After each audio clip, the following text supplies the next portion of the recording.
Welcome back guys. So yun pala ako sa pier sa may Tondo. And samahan niyo ako, may biyahe tayo pa Cebu. Tara.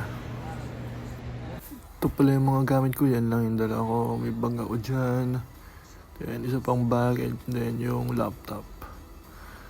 And then yung pala yung ticket ko, grabe na pala no. Halos parang mas mahal pa sa aeroplano yung ticket sa barko. Then pinapasok na kami dyan.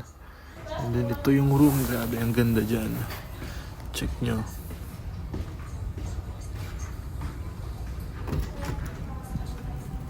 Ayan diba, ang ganda, ang linis, maliwalas, mabango. Ayan o, check nyo natin. Dito dapat yung tito ko pero hindi na kasama, so ako lang mag-isa. Ayan.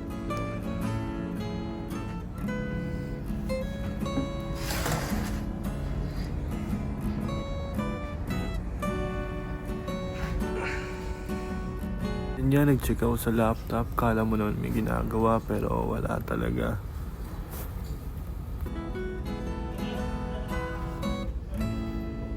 And then mga 6 or 6:30 and kinuha ko na yung breakfast ko. And libre yung breakfast, lunch, tsaka dinner dyan.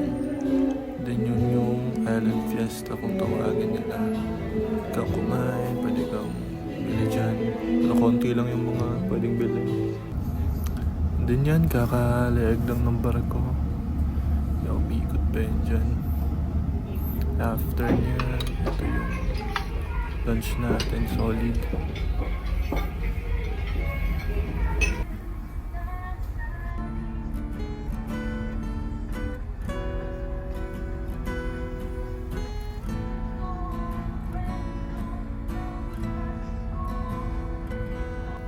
And then mga 5 or 6 p.m.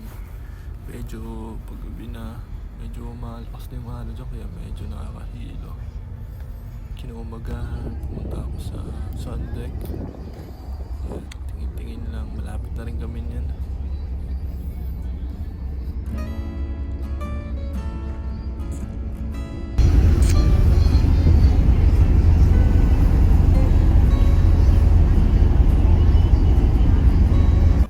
Konting saglit pa, natataw ko na yung buildings sa Cebu.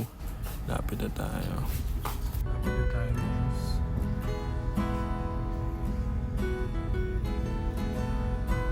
Dahil malapit na tayo bumaba, yan.